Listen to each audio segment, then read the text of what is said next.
Good morning बच्चों। तो आप सबों का स्पेक्ट्रम में स्वागत है। तो बच्चों हम लोग इंटीग्रेशन बाय सब्स्टिट्यूशन पढ़ रहे थे। इंटीग्रेशन बाय सब्स्टिट्यूशन से रिलेटेड जो भी कॉन्सेप्ट था वह हम लोगों ने लास्ट क्लास में पढ़ चुके हैं। ठीक है बच्चों, चलिए आज मैं आप लोगों को कुछ क्वेश्चन सॉल्व करके बताऊंगा। आज मैं आप लोगों को कुछ क्वेश्चन सॉल्व करके बताऊंगा यूजिंग सब्स्टिट्यूशन का यूज करके। ठीक है, चलो ये सभी क्वेश्चन सॉल्व करने से पहले हम दो फॉर्मूला और लिख लेते हैं। और दो फॉर्मूला क्या है? Integration of dx by root under a square minus x square, integration of 1 by root under a square minus x square, a square minus x square is equal to होगा बच्चों sine inverse x by a plus c, x by a plus c।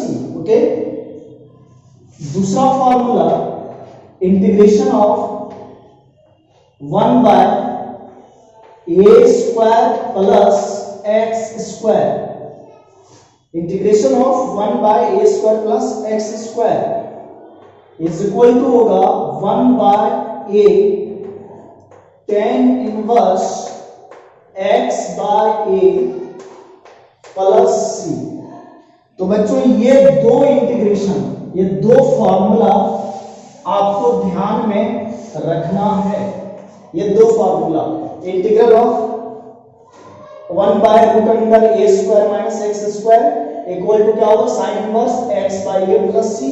और अगर integration का 1 by a square plus x square का करना है, 1 by a square plus x square का करना है तो होगा 1 by a into tan inverse x by a।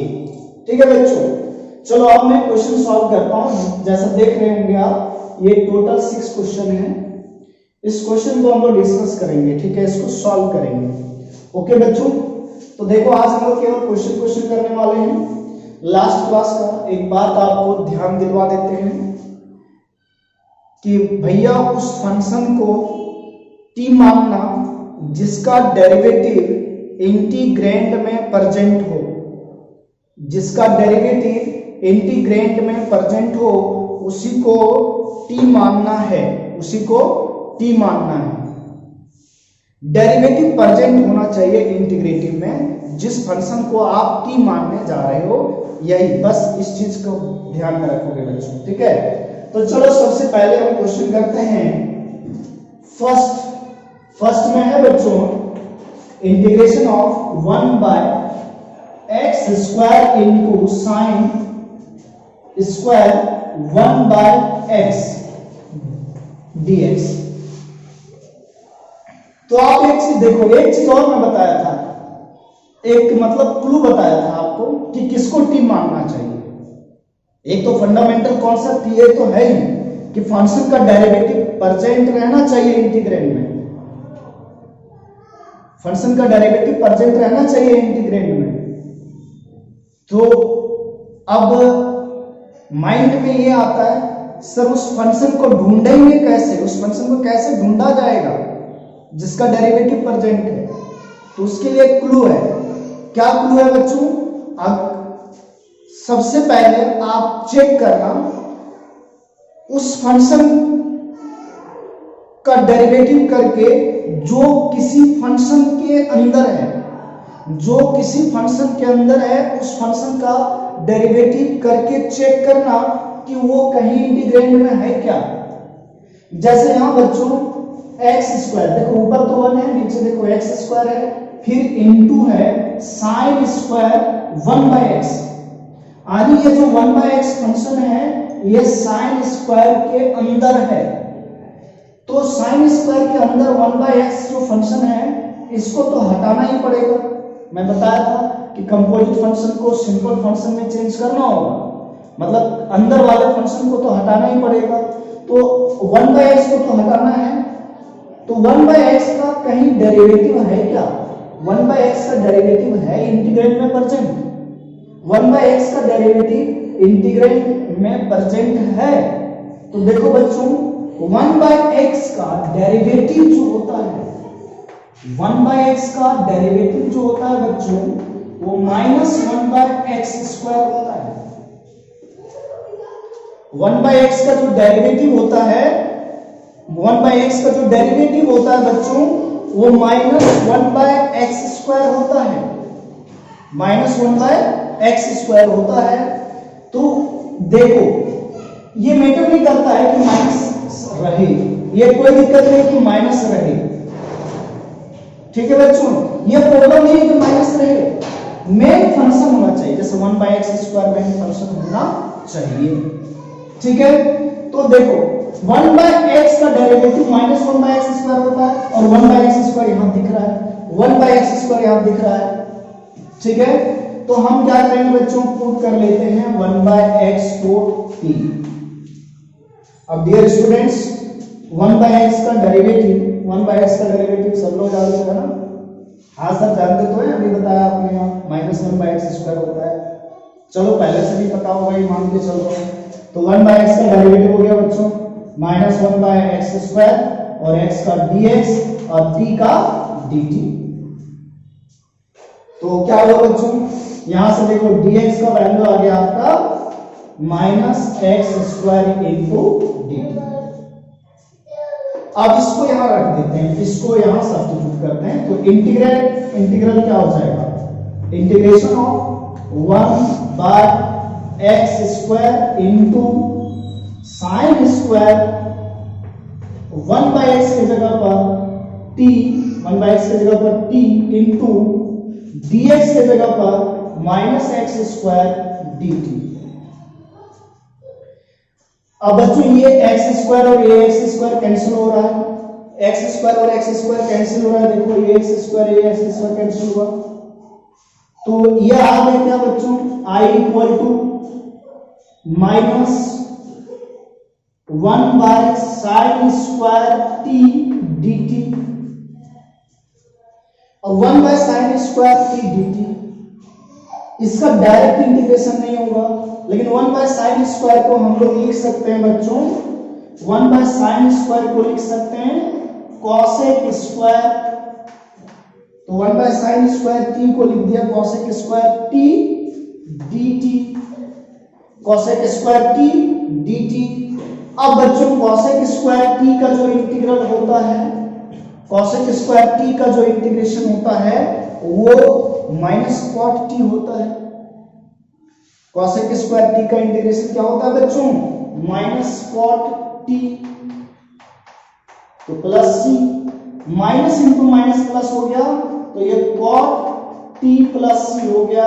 तो cot t का वैल्यू क्या लिया तो भैया 1/x, तो t की जगह 1/x लिख दो, तो आंसर आ गया cot of 1/x plus c, cot of 1/x plus c। Okay बच्चों, तो आपको समझ में आ गया होगा कि सब्स्टिट्यूशन कहां अप्लाई करते हैं। चलिए बच्चों कॉपी करो, उसके बाद हम लोग। ओके स्टूडेंट्स, तो नेक्स्ट क्वेश्चन आपके सामने है, सेकेंड नंबर, बहुत ही आसान है, बहुत ही सिंपल है। I equal to 1 minus I equal to integration of 1 minus 1/x² into e to the power x plus 1/x dx। Okay, integration of 1 minus 1/x² e to the power x plus 1/x। फिर से बच्चों question वही आया होता है same type का कि sir किस फंक्शन को t माना जाए। अच्छा, अब ऐसा मत समझ लेना कि जितना भी इंटीग्रेशन है सब में सब्स्टिट्यूशन लगेगा, है ना। देखो भैया सिंपली तो डायरेक्ट फार्मूला में तो ये दिख नहीं रहा है कि इसका इंटीग्रल हम कुछ लिख दें, मतलब इसको सिंप्लीफाई करके हमें कन्वर्ट करना पड़ेगा फार्मूला में, जिसका फार्मूला वाले कॉन्सेप्ट में, मतलब फार्मूला में लाना पड़ेगा, उस फॉर्म में लाना पड़ेगा जहां पर हम लोग फार्मूला अप्लाई कर लेंगे। तो अब इसका देखो, इसका इंटीग्रेशन हम क्या करें, हम देख रहे हैं कि ये जो फंक्शन, जो एक्सपोनेंशियल फंक्शन होता है वो भैया e to the power x होता है। एक्सपोनेंशियल फंक्शन है ना, e to the power x, a to the power x, ये स्टैंडर्ड फंक्शन है exponential a to the power x। तो e के कपाट पे x रहता है, e के पावर में x रहता है, ठीक है। लेकिन यहां पर देखो e के ऊपर x ना होकर के x प्लस 1/x है। तो आप खुद सोचिए कि x प्लस 1/x को हटाना होगा, x प्लस 1/x को हटाना होगा। तो हटाएं कैसे भैया, हटा तो सकते हैं, कैसे हटाएं, t मानेंगे तो t मान लेंगे। तो भैया अगर इसको t मानेंगे तो इसका डेरिवेटिव भी रहना चाहिए। तो क्या इसका डेरिवेटिव है इंटीग्रेंड में कर दें? तो भैया देखो x का डेरिवेटिव 1 और 1/x का -1/x², और इस पूरे का डेरिवेटिव हो जाता है 1 - 1/x², और 1 - 1/x² प्रेजेंट है, यहां पर 1 - 1/x² प्रेजेंट है, ठीक है। 1 - 1/x² प्रेजेंट है तो बढ़िया बात है। तो फिर हम इसको t मान लेते हैं, तो t पुट कर लेंगे, x प्लस 1/x को t मान लिया, गुड। अब x का डेरिवेटिव 1 और 1/x का -1/x², और ये dx बराबर dt, ठीक है बच्चों। तो आप देखो इन दोनों को मिला करके dt लिख सकते हैं, 1 - 1/x² इंटू dx बराबर dt लिख सकते हैं। तो अब ये इंटीग्रेट जो हो जाएगा वो क्या हो जाएगा, integral e to the power, देखो e to the power t और स्क्वायर इसको मिला करके dt, बहुत सिंपल हो गया। अब हम लोग इसका इंटीग्रेशन जानते हैं, देखो उस फॉर्म में आ गया जिसका हम लोग इंटीग्रल जानते हैं, ठीक है। तो इस फॉर्म में आ गया जिसका इंटीग्रल जानना है, तो e to the power t का इंटीग्रल बच्चों e to the power t होगा और प्लस का c। तो i इक्वल क्या हो गया बच्चों, e to the power t को क्या लिख लेंगे, t बराबर क्या लिख लेंगे, x प्लस 1/x और प्लस c। आपका ये बच्चों आंसर हो गया। तो question number first, question number second हो गया। अब हम लोग देखते हैं बच्चों question number third, okay, question number third. तो बच्चों कॉपी कर लो आप, ठीक है, वीडियो पॉज करके कॉपी कर लेना, ओके।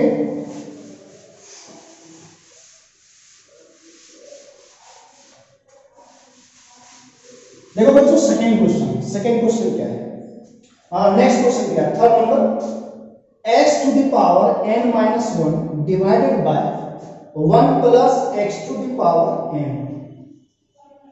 तो यहां पर जो इंटीग्रल है i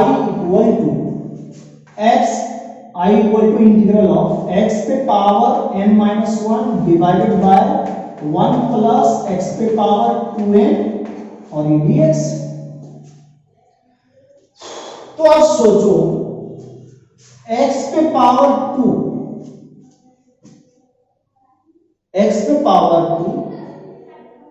कब आता है, किसका डेरिवेटिव करने से आता है। देखो भैया x³ का डेरिवेटिव होता है 3x², मतलब x पे पावर 2 किसके डेरिवेटिव में आता है, x³ के डेरिवेटिव में आता है। x पे पावर 4 का डेरिवेटिव होता है जैसे 4x³, तो ये x³ किसके डेरिवेटिव में आ रहा है, x के पावर 4 में। तो जो ये x पे पावर n है, n-1, x पे पावर n-1 है, ये किसके डेरिवेटिव में आएगा, x पे पावर n में आएगा। देखो 4 है यहाँ, तो यहाँ 3 हो गया, यहाँ 3 है तो यहाँ पावर 2 हो गया डेरिवेटिव में। मतलब डेरिवेटिव करते हैं पावर का तो एक कम हो जाता है। डेरिवेटिव जब पावर का करते हैं, पावर का डेरिवेटिव करते हैं तो पावर एक कम हो जाता है, और वहीं जब पावर का इंटीग्रेशन करते हैं तो पावर एक बढ़ जाता है। तो ये जो डेरिवेटिव है वो ये x पे पावर n-1, देखो पावर में n-1 है, तो ये x पे पावर n-1 किसके डेरिवेटिव में आ रहा होगा, x पे पावर n के डेरिवेटिव में आ रहा है। तो हम क्या करेंगे, x पे पावर n को t मान लेंगे। तो कहोगे सर x पे पावर n यहाँ कहाँ दिख रहा है फंक्शन में, तो भैया दिख रहा है, आप देखो थोड़ा सा इंटीग्रेशन में फंक्शन को देखने के लिए आपको तीसरी आंख खोलना पड़ेगा। अब तीसरी आंख कैसे खोलिएगा? तो तीसरी आंख खोलने का मतलब हुआ आपको देखना पड़ेगा कि इंटीग्रेंड में को ऐसा फंक्शन प्रेजेंट है क्या जो किसी का डेरिवेटिव है, मतलब उल्टा भी देखना पड़ेगा। ठीक है, तो उसको देखने के लिए आपने तीसरी आंख खोलो। तीसरी आंख खोलो कहने का मतलब डेरिवेटिव आपका जो है ना वो बहुत ही जबरदस्त होना चाहिए, मतलब पूरा डिफरेंशिएशन का कॉन्सेप्ट आपके माइंड में एकदम अपडेट रहना चाहिए कि जैसे आया वैसे तुरंत क्लिक किया बटन और तुरंत आ जाए, है ना। तो x पे power n minus 1 divided by 1 plus x पे पावर 2n को भैया लिख सकते हो xn पर x पावर n का होल स्क्वायर dx। देखो भैया हमें दिख गया x पे पावर n दिख गया कि नहीं? x पे पावर n दिख गया तो x पे पावर n को अब t मान लेंगे। और क्यों मानेंगे ये तो मैं बता चुका हूं, पूरी कहानी है। x पे पावर n को t मान लिया भैया, तो x पे पावर n का डेरिवेटिव क्या होगा? n into x पे पावर n minus 1 dx बराबर क्या हो गया भैया? dt। अब देखो ये चीज तो हमें ये चीज तो हमें यहाँ इंटीग्रेंड में दिख रहा है कि x पे power n minus 1 into dx दिख रहा है कि नहीं इंटीग्रेंड में? तो भैया x पे power n minus 1 into dx बराबर हो जाएगा 1 by n into dt। ये जो n मल्टीप्लाई में है डिवाइड में आ गया, तो इंटीग्रल क्या हो गया? I इक्वल टू क्या हो जाएगा? x पे power n minus 1 into dx की जगह 1 बाय n इंटू dt लिखा और डिवाइडेड बाय 1 प्लस x पे पावर n की जगह t और यहाँ स्क्वायर है तो t स्क्वायर हो गया। आगे बच्चों देखो ये 1 बाय n कांस्टेंट है तो ये 1 बाय n इंटीग्रल से बाहर हो जाएगा। 1 बाय n इंटीग्रल से बाहर हो गया। अब हो गया क्या? 1 by 1 plus t square dt। तो 1 बाय 1 प्लस टी स्क्वायर, देखो इंटीग्रेशन का फॉर्मूला आप लोगों को बताया था कि 1 by 1 plus x square ds जो होता है वो होता है बच्चों tan inverse x plus c। तो I इक्वल टू क्या हो जाएगा बच्चों? 1 by n into 1 by 1 plus t square का इंटीग्रल हो जाएगा tan इनवर्स t और प्लस का बच्चों c। तो I equal to 1 by n tan inverse t का वैल्यू देखिए बच्चों x पे पावर n है तो t की जगह x पे पावर n लिखा और प्लस का c, ये आंसर हो गया। ठीक है, तो यहां से भी एक बात समझ में आ गया होगा कि कभी कभी हम लोग उल्टा भी देखे हैं कि इसका जो ऊपर में है मल्टीप्लाई में क्या इसका इंटीग्रल है क्या, है ना। तो आपको कोई दिक्कत नहीं है इस क्वेश्चन में, ऐसे प्रॉब्लम्स को आसानी से सॉल्व कर लोगे, मैं ये मान के चल रहा हूं बच्चों। तो क्वेश्चन नंबर 3 हो गया। आप क्वेश्चन नंबर 4 एकदम इसी टाइप का, ये दोनों देखो एक ही टाइप का। आप बोलेगा बच्चों से यहाँ देखो नीचे रूट आ गया, अरे भैया रूट से कुछ नहीं होने वाला है, ये रूट तो फार्मूला में आएगा। तो देखें इस क्वेश्चन को कॉपी कर लो आप लोग, वीडियो पॉज करके, है ना, वीडियो पॉज करके बच्चों कॉपी कर लिया करना। भैया इंटीग्रेशन है, इंटीग्रेशन जितना ज्यादा प्रैक्टिस करोगे उतना ही बढ़िया होगा। वैसे भी लोग कहते भी हैं कि मैथ्स को आसान बनाना है, अगर मैथ्स को आसान बनाना है तो आपको क्या करना पड़ेगा? ज्यादा से ज्यादा प्रैक्टिस करना पड़ेगा, मतलब मैथ्स में डूब जाना पड़ेगा, है ना। मैथ्स को अगर आसान बनाना है, अगर मैथ्स से प्यार करना है आपको तो मैथ्स के दुनिया में पूरा डूब जाना होगा। डूबने का मतलब ऐसा नहीं हुआ कि उस पर क्या करो सर पटक दो किताब मैथ्स के ऊपर, कहने का मतलब बहुत सारे क्वेश्चन आप प्रैक्टिस करो। कुछ कॉन्सेप्ट जो है मैथ्स का क्वेश्चन से भी समझ में आता है, मतलब क्वेश्चन से भी कॉन्सेप्ट बढ़िया बन जाता है। बार बार एक टाइप का एग्जाम्पल्स हम लोग करने लगे, अगर कोई कॉन्सेप्ट्स में अगर दिक्कत है तो वो मजबूत हो जाता है ना। इसलिए मैं सब्स्टिट्यूशन से रिलेटेड क्वेश्चन में लेकर के आ रहा हूँ ज्यादा से ज्यादा। Question number 4, integration of x पे power 1/2 divided by root under 1 minus x cube. अरे सर आपने क्या लिख दिया, यहाँ तो रूट एक्स था, यहाँ तो रूट एक्स था। तो भैया रूट एक्स को क्या, रूट का मतलब क्या होता है, पावर 1/2 होता है ना। अब फिर से हम उसी टाइप का देखें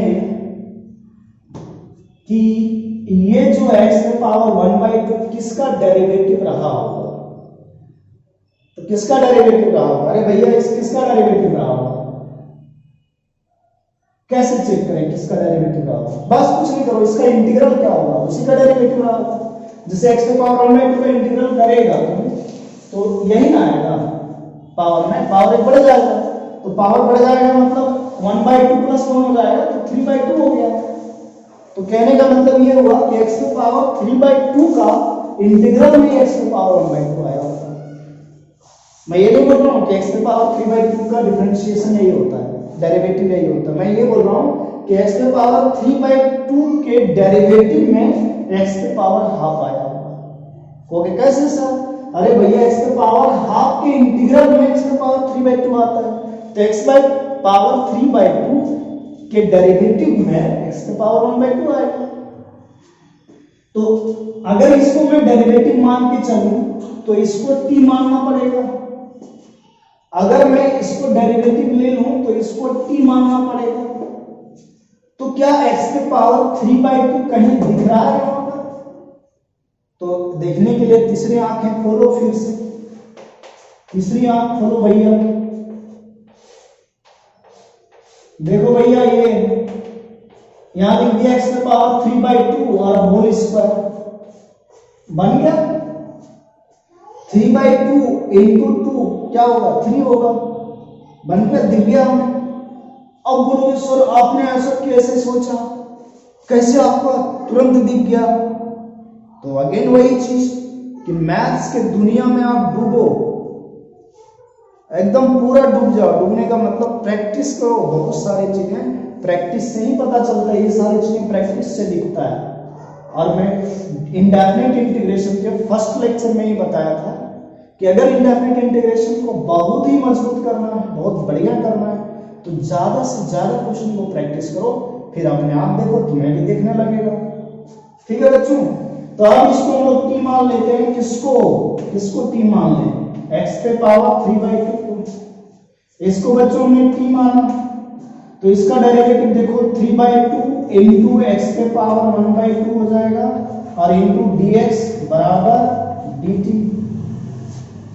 ठीक है बच्चों, तो x पे पावर 1/2 इंटू dx हमें दिख रहा है क्वेश्चन में, तो x पे पावर 1/2 इंटू dx बराबर हो गया बच्चों 2/3 इंटू dt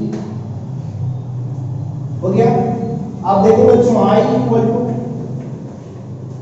x पे पावर 1/2 इंटू dx की जगह आएगा 2/3 dt divided by root under 1 minus इसके जगह पे t मान लिया था तो t का स्क्वायर हो गया। अब आगे बच्चों देखो 2/3 कांस्टेंट है, तो ये इंटीग्रल से बाहर आ जाएगा, कॉमन आ जाएगा, तो 2/3 कॉमन आने के बाद हमारे पास रह गया 1/√1 माइनस टी स्क्वायर dt। अब आप लोगों को पता है कि 1/√1 माइनस टी स्क्वायर का इंटीग्रल होता है sign inverse T, 1/√1 minus T square का इंटीग्रल होता है साइन इनवर्स टी। तो भैया क्या हो गया, i equal to 2/3 sine inverse t और प्लस कांस्टेंट c, तो i इक्वल टू आ गया बच्चों 2/3 sine inverse, 2/3 sine inverse t का वैल्यू रख दो, t का वैल्यू क्या है, x का पावर 3/2 प्लस c। ये आंसर हो गया, देखो बहुत ही सिंपल। तो ऐसा सिचुएशन आपके पास आएगा, तो जब भी ऐसा क्वेश्चन आए तो आप इस तरह से चेंज करके फॉर्म बना करके कर लेना और t मान के सब्स्टिट्यूट कर देना है। ठीक है बच्चों, तो आप नेक्स्ट क्वेश्चन नंबर 5 चलते हैं। कॉपी कर लीजिए, आप लोग नोटबुक बना लेना अपना बढ़िया से।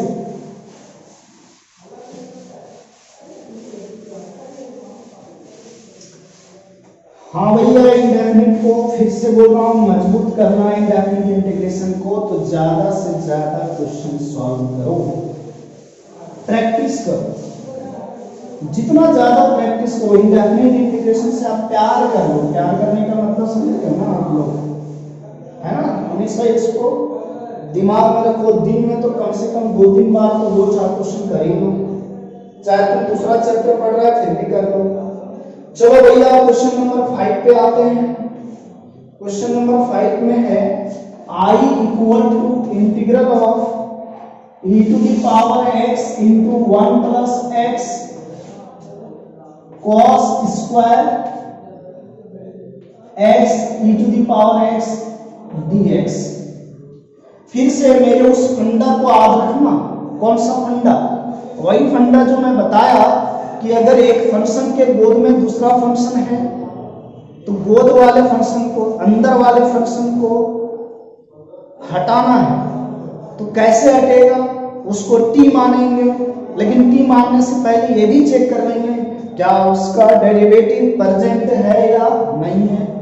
तो देखो बच्चों, यहाँ तो ये फंक्शन अकेला मल्टीप्लाई है, लेकिन ये नीचे में कंपोजिट फंक्शन है, इसके अंदर ये फंक्शन है, तो क्या x पे power x into e to the power x का डेरिवेटिव प्रेजेंट है, x into e to the power x का डेरिवेटिव प्रेजेंट है, अगर है तो t मान लेंगे। मेरे को तो दिख रहा है भैया, है, देखो x into e to the power x का डेरिवेटिव यही वाला होगा, ये पूरा derivative x into e to the power x का है। तो वैसे कैसे, तो दिखाओ, पुट कर देते हैं, x into e to the power x बराबर t मान लिया।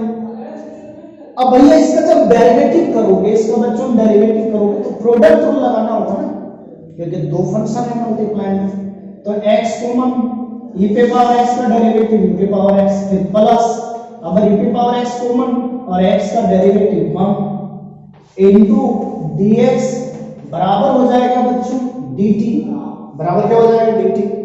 अब देखो e पे पावर x कॉमन ले लो तो यहां बच जाएगा 1 और ये प्लस का x dx बराबर dt। क्या दिख रहा है ऊपर में? देखो ऊपर में वही चीज दिख रहा है, पूरा ये दिख रहा है e to the power x into 1 plus x into dx, तो इसके जगह पर dt लिख देंगे तो हमारा इंटीग्रल क्या हो जाएगा, I equal to integration of dt by, इस पूरे जगह dt आया और cos स्क्वायर x dx की जगह t। अब भैया इसका तो इंटीग्रल डायरेक्ट होता नहीं, इसको फॉर्मूला के फॉर्म में लाना पड़ेगा, तो 1 बाय cos स्क्वायर को लिखेंगे sec स्क्वायर t dt। और बच्चों sec स्क्वायर का इंटीग्रेशन जो होता है वो tan होता है, तो tan t हो गया और प्लस का c, फिर t के जगह पर रख देंगे बच्चों, t के जगह पर क्या रखेंगे, किसको t माना था, x into e to the power x को t माना था, तो tan t के जगह x into e to the power x और ये बच्चों प्लस c, फिनिश हो गया, है ना बच्चों। कोई दिक्कत है यहाँ तक? नहीं। क्वेश्चन नंबर 6, क्वेश्चन नंबर 6 इसको लिख लो आप, वीडियो पॉज करके लिख लेना है, मैं इसके साथ कर रहा हूँ बच्चों।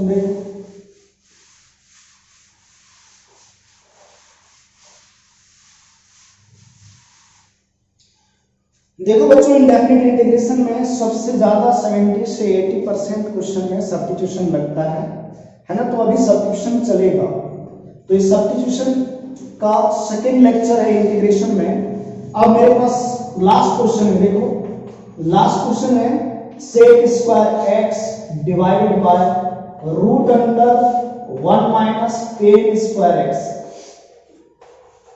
अब बच्चों ध्यान दो, अब एक काम करो, वीडियो पॉज करके इस क्वेश्चन को सॉल्व करके देखो, है ना, कि आपने क्या सीखा, क्या सॉल्व कर पा रहे या नहीं कर पा रहे। वैसे मैं यहां कर रहा हूं, देखो sec स्क्वायर x ऊपर में दिख रहा है, sec स्क्वायर x किसका डेरिवेटिव होता है, sec स्क्वायर x किसका डेरिवेटिव होता है, बताओ बच्चों, sec square x tan x का डेरिवेटिव होता है कि नहीं? क्या tan x है कहीं नीचे, देखो tan x है, तो हम 10x को t पुट कर लेते हैं। 10x को बच्चों t मान लिया। 10x को t क्यों माना? 10x का डेरिवेटिव प्रेजेंट है, तो 10x को हमने बच्चों क्या मान लिया? t मान लिया। 10x को t मान लिया, तो 10x का डेरिवेटिव होता है बच्चों sec स्क्वायर x और x का dx बराबर कितना? dt। क्या न्यूमरेटर में sec square x into dx आपको दिख रहा है? यस, बिल्कुल दिख रहा है। Okay, now sec square x into dx को रिप्लेस कर देते हैं dt से। Replace sec square x dx by dt।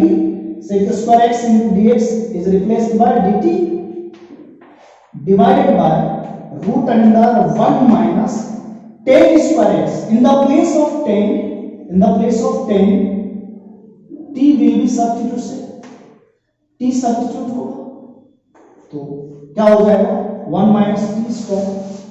अब बच्चों देखो, अगेन फिर से फॉर्मूला बन गया, integral of 1 by root under 1 minus t square का जो इंटीग्रेशन होता है, इसका जो इंटीग्रेशन होता है वो साइन इनवर्स टी होता है। साइन इनवर्स टी और प्लस का क्या हो गया? सी। अगेन बच्चों क्या करना है? टी के जगह पर क्या पुट कर दोगे? टी के जगह पर क्या पुट करोगे? क्या माना था? किसको माना था? 10x को, तो ये 10x हो गया। तो साइन इनवर्स 10x प्लस सी, साइन इनवर्स 10x प्लस सी। आगे हम लोग और सॉल्व कर सकते हैं इसको, जैसे साइन इनवर्स है तो अंदर को साइन में कन्वर्ट करेंगे, तो फिर साइन पर साइन खत्म हो जाएगा इस तरह से, लेकिन कोई जरूरत नहीं है, आप आंसर यही लिखो। ओके माय डियर स्टूडेंट्स, तो ये सारे क्वेश्चन 6 का 6 क्वेश्चन खत्म हो गया है। तो आपको क्या करना है, कोई भी बुक्स चाहे वो आरडी है, केसी है या अरिहंत का है, इंटीग्रेशन बाय सब्स्टिट्यूशन का जो एक्सरसाइज है उसको सॉल्व करना आप स्टार्ट कीजिए, धीरे धीरे आप सॉल्व करिए, क्योंकि इंडेफिनिट इंटीग्रेशन में सबसे ज्यादा मजबूत करना है आपको, सबसे ज्यादा प्रैक्टिस करना है किसी क्वेश्चन में, तो वो है आपका integration by substitution. Okay my dear students, तो आज की क्लास के लिए हम लोग इतना ही रखते हैं, इतना ही प्रैक्टिस करते हैं। अभी इंटीग्रेशन बाय सब्स्टिट्यूशन चलता रहेगा, कंटिन्यू रहेगा। Okay my dear students, thank you.